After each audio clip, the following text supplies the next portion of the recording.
కొదమసింహం తర్వాత నెక్స్ట్, ఎందుకంటే ఆల్రెడీ చిరంజీవి గారు ఒక స్టార్గా దిగే రోజుల నుంచి ఒక స్టార్తో సినిమా చేశారు, మళ్ళీ వాట్ నెక్స్ట్ అనేది పరిస్థితి. కొదమసింహం తర్వాత హీరోల డేట్లు కొంచెం దొరకడం ఆలస్యం అయిన పరిస్థితి కనపడుతుందండి.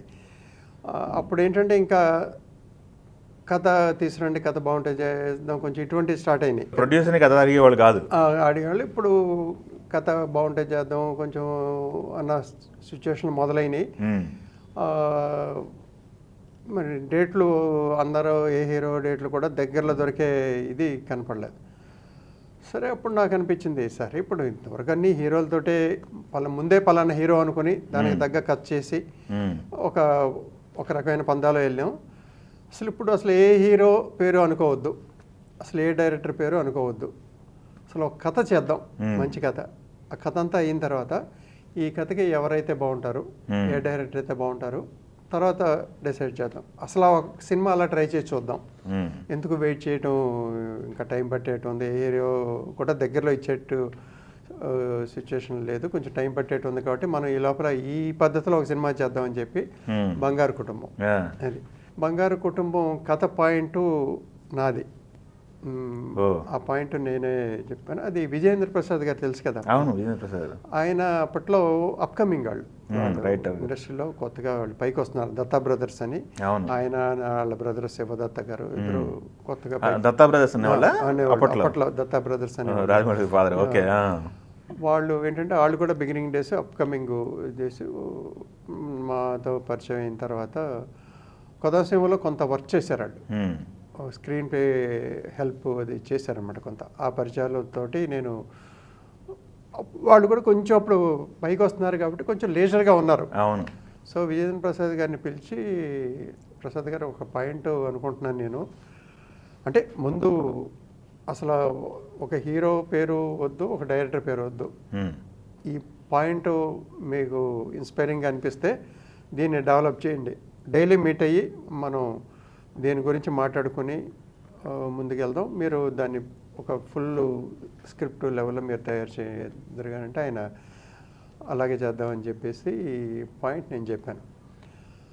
అంటే అప్పట్లో ఆదర్శ కుటుంబం అని ఒక సినిమా వచ్చింది, నాగేశ్వరరావు గుర్తుందా, పిఏపి వాళ్ళది.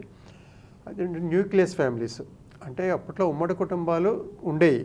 ఉమ్మడి కుటుంబాలు ఉన్న రోజుల్లో ఉమ్మడి కుటుంబం అనే సినిమా వచ్చింది, పెద్ద హిట్. ఆదర్శ కుటుంబం ఏంటంటే దానికి భిన్నం, కలిసి ఉండాల్సిన అవసరం లేదు, కొంచెం దూరంగా ఉంటేనే ఆప్యాయతలు బాగుంటాయి అనే రోజులు మారినాయి. కొంచెం రోజులు ప్రజల్లో మారుతున్న రోజులు.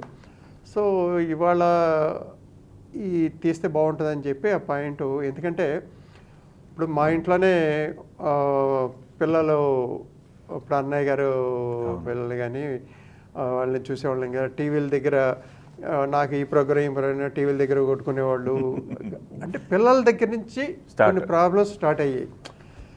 సో ఇది ప్రతి ఇళ్లలోనూ ఉంటుంది కదా ఈ ఇష్యూ అని అవి చూసినప్పుడు నాకు అనిపించింది, ప్రతి ఇంట్లోనూ ఈ ఐడెంటిఫైబుల్ ప్రాబ్లమ్స్ కదా, ఈ డే టు డే ప్రాబ్లమ్స్ కదా, దీని నుంచి ఏదన్నా తయారు చేస్తే బాగుంటుందని చెప్పి ఆ థాట్ విజయేంద్ర ప్రసాద్ గారు చెప్తే ఆయన తయారు చేసి బంగారు కుటుంబం అయిందండి.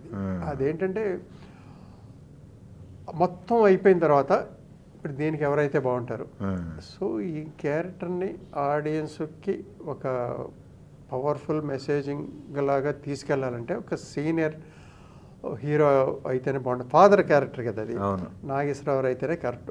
దానికి డైరెక్టర్ ఎవరు, ఫ్యామిలీ డ్రామాలు బాగా తీసేది, కొంచెం ఎక్కువ ఫ్యామిలీ డ్రామాలు తీసి సక్సెస్ ఎక్కువ చూసింది దాసనారాయణరావు. సో వాళ్ళిద్దరితోటి తీద్దాం అనేది ఫిక్స్ అయ్యాం. దాసనారాయణరావు దగ్గరికి నేనే వెళ్ళి ఇలా, ఎందుకంటే అప్పటి సినిమాల్లో ఆయనే కథ ఇచ్చేవాళ్ళు అప్పట్లో, ఆ రోజులు ఆయన.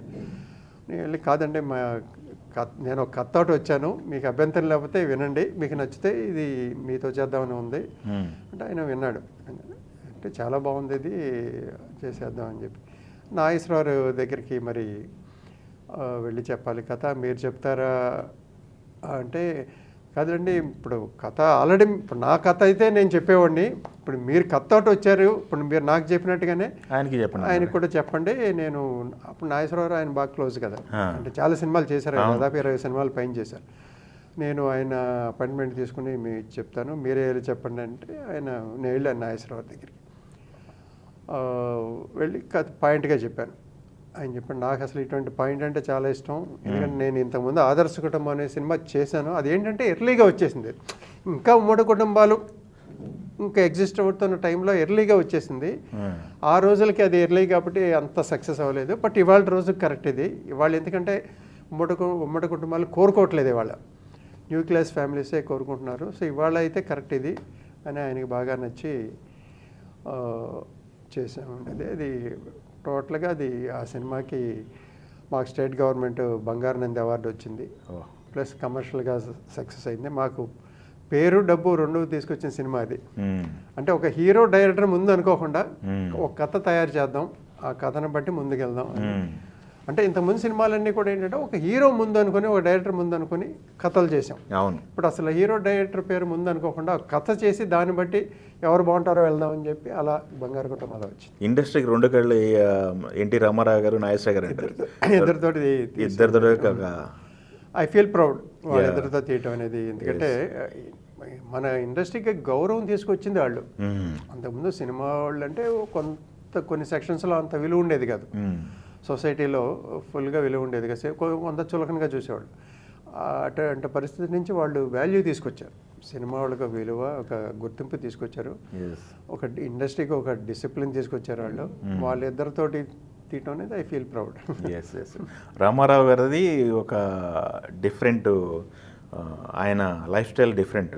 ఆయన సెట్లో ఉంటే కాస్త కామ్గా కాస్త ఉండేది. నాగేశ్వరరావు గారు సెట్లో ఉంటే పరిస్థితి ఎలా ఉండేది సార్? నాగేశ్వరరావు అందరితోటి మామూలుగా అసలు కొంచెం ఎక్కువ జోవియల్గా ఉంటారండి మామూలుగా. రామారావు కొంచెం డిగ్నిఫైడ్గా ఒక రకం రిజర్వ్డ్గా ఉంటారు. బట్ అందరికీ మర్యాద ఇస్తారు ఆయనతోటి, ఎవరితోటి ఆయనకి ఇబ్బంది లేదు. నాగేశ్వరరావు అంటే కొంచెం కొంచెం జోవియల్గా ఉంటారు, మామూలుగా జోకులు వేస్తూ అందరిని వేస్తూ సరదాగా ఉంటారు. అది